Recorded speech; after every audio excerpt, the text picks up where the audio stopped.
أعوذ بالله من الشيطان الرجيم. بسم الله الرحمن الرحيم. ما ننسخ من آية أو ننسها نأت بخير منها أو مثلها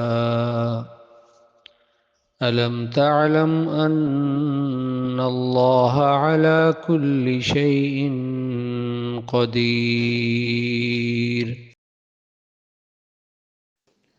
اعوذ باللہ من الشیطان الرجیم بسم اللہ الرحمن الرحیم۔ جو آیت ہم منسوخ کرتے ہیں یا جسے ہم بلا دیتے ہیں ہم اس سے بہتر یا اس جیسی اور لے آتے ہیں، کیا آپ نہیں جانتے کہ یقیناً اللہ تعالیٰ ہر چیز پر پوری قدرت رکھنے والا ہے۔ صدق اللہ العظیم۔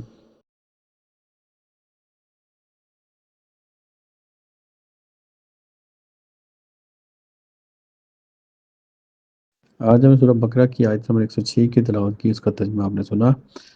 اس سے پہلے آیت نمبر 105 تک ہم پہنچے تھے، جس میں ہم نے پڑھا اللہ نے فرمایا، اے اہل کتاب اور اہل کتاب سے جن لوگوں نے کفر کیا نہ وہ پسند کرتے ہیں اور نہ مشرکین کہ آپ پر آپ کے رب کی طرف سے کوئی بلائی نازل کی جائے۔ تو اللہ تعالیٰ جس پر چاہتا ہے اپنی رحمت کے ساتھ خاص کر لیتا ہے، اور اللہ تعالیٰ بہت بڑے فضل والا ہے، یعنی کہ اللہ کا فضل جو خاص ہے اللہ تعالیٰ چوز کرتا ہے جس کے لیے چاہتا ہے۔ تو کافروں کا یہ کہنا، کافر اور جو مشرک ہیں یعنی کہ جو اہل کتاب میں سے جنہوں نے کفر کیا اور جو مشرکین ہیں، یہ کبھی بھی اسلام کی اور مسلمانوں کی کبھی بھی خیر نہیں چاہیں گے۔ کوئی بھی ہمیں کامیابی ملے، کوئی بھی خیر پہنچے، ان کو تکلیف ہوتی ہے اندر سے، اور اس کو وہ کوشش میں لگے رہتے ہیں کہ ان کا جو کسی نہ کسی طریقے سے نقصان کیا جائے، کوئی بھی موقع وہ ضائع نہیں کرتے۔ تو اس سے ہمیں سبق ملا کہ ہمیں لازم جو اپنے دفاعی نظام اپنے آپ کو بچانا ہے، کہ ہم اپنے آپ کو نقصان سے بچانا ہے تاکہ ان کی جو سازشیں ہیں وہ کامیاب نہ ہوں۔ آیت نمبر 106 میں اللہ نے فرمایا جو آپ نے پڑھی کہ جو آیت ہم منسوخ کرتے ہیں یا جیسے ہم بلا دیتے ہیں ہم اس سے بہتر یا اس جیسی اور لے آتے ہیں۔ یہودیوں کا یہ بھی ان کا یہ اعتراض تھا بہت بڑا، وہ کہتے تھے کہ ٹھیک ہے یہ کتاب ہمارے پاس یہ بھی کتاب اللہ تعالیٰ کی طرف سے ہے، جو یہ کتاب ہے قرآن پاک، یہ بھی اللہ تعالیٰ کی طرف سے، تو اس میں آیتیں میچ کیوں نہیں ہوتی؟ جو اس میں آیتیں تورات کے اندر ہیں ان کو کیوں بعض آیات کو بعض چیزوں کو ختم کر کے یا ختم کر دیا گیا، یا اس کو کچھ اس میں ایڈیٹنگ کی گئی، تو یہ کیوں ایسا ہے؟ اللہ تعالیٰ کی آیات تو کبھی تبدیل نہیں ہونی چاہیے، یہ ان کا اعتراض تھا، جس وجہ سے وہ مسلمانوں کو کہتے تھے کہ نہیں ایسا نہیں، یہ اللہ تعالیٰ کی طرف سے نہیں ہے، کیوں آیتیں چینج کی گئی، کیوں اس کو اس میں ریموو کر دیا گیا، کچھ آیتیں اس میں ہیں کچھ میں نہیں، کچھ اس میں نہیں ہے۔ تو اس اعتراض کا یہاں پہ جواب دیا کہ اللہ نے فرمایا کہ جو آیت ہم منسوخ کرتے ہیں یا اسے ہم بلا دیتے ہیں اس مجھ سے بہتر یا اس جیسی اور لے آتے ہیں۔ تو ایز پر سچویشن دیکھیں چیزیں چینج ہوتی ہیں۔ پہلے جو دور میں جو لوگوں کا کانشیس تھا اتنا ڈیولپ نہیں تھا، تو جیسے جیسے انسان کی ڈیولپمنٹ اس کی ترقی ہوتی جاتی ہے، اللہ تعالیٰ کی جو آیات ہیں اس دور کے مطابق پھر ان لوگوں کے جو ذہنی جو ان کے لیول کے حساب سے آیات کو بھیجا جاتا ہے۔ جو پہلے لوگ تھے ان کا مائنڈ سیٹ اور تھا، وہ زمانہ اور تھا، وہاں پہ جو چیزیں جو سچویشن اور تھی، یہ جو زمانہ ہے اس کی سچویشن اور ہے۔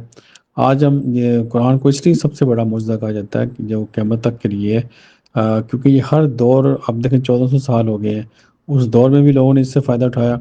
اور آج بھی لوگ اس سے فائدہ اٹھا رہے ہیں، اور قیامت تک اس سے لوگ فائدہ اٹھاتے رہیں گے، کہ اس انداز سے اللہ تعالیٰ نے اس کو ان آیات کو پریزنٹ کیا ہے انسانوں کے لیے کہ ہر دور میں یہ انسانوں کو فائدہ دیں گی۔ کوئی بھی مشکل ہے کسی کو،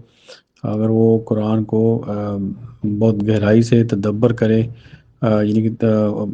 عربی میں تدبر کرنا، اس کو گہرائی میں اترنا، تو وہ ضرور اس سے اپنے جو اس کی مسائل ہیں اس کو حل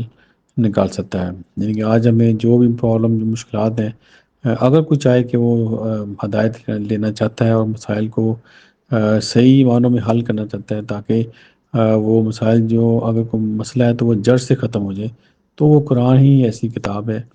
جو کہ سب مسائل کا حل پیش کرتی ہے۔ مسئلہ یہ کہ ہم اس نظر سے پڑھتے نہیں ہیں، اس حکمت کے ساتھ اس کو نہیں لیتے اور اس کی گہرائی میں نہیں اترتے،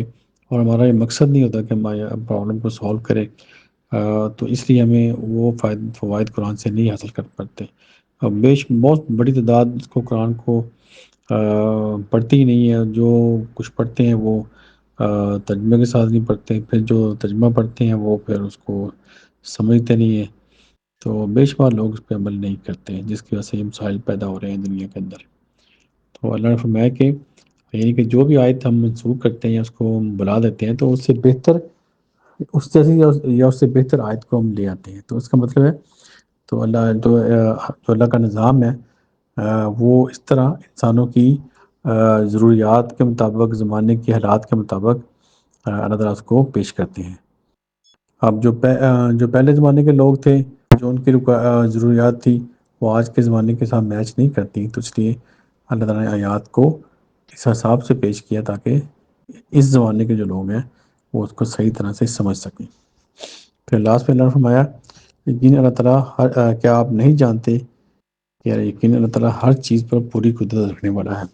یعنی کہ اگر جو آیات پہلے پیش کی گئی تھی، اگر اللہ تعالیٰ کی قدرت نہ ہوتی تو اس کو کیسے پھر ان کو چینج کیا جاتا؟ تو یہ اللہ تعالیٰ کی قدرت ہے کہ اللہ تعالیٰ نے انسانوں کے اوپر رحمت کی، اپنا فضل کیا کہ ان کی جو مسائل کو، جو ان کی ضروریات کو زمانے کے حساب سے آیات کو پیش کیا۔ اب ہماری ذمہ داری ہے کہ ہم جس زمانے میں ہم رہ رہے ہیں اس دور کے جو مسائل ہیں، جو مشکلات ہیں، وہ ہم اس کو قرآن سے اس کا حل نکالیں اور اپنے لیے بھی آسانی پیدا کریں اور دوسروں کے لیے بھی آسانی پیدا کریں۔ اللہ تعالیٰ ہم سب کو عمل کی توفیق دے۔ دعا کہ پوری دنیا میں جہاں جہاں کوئی بھی انسان پریشان ہے، اللہ تعالیٰ کی پریشانیاں دور کرے، جو بیماروں کو شفا دے،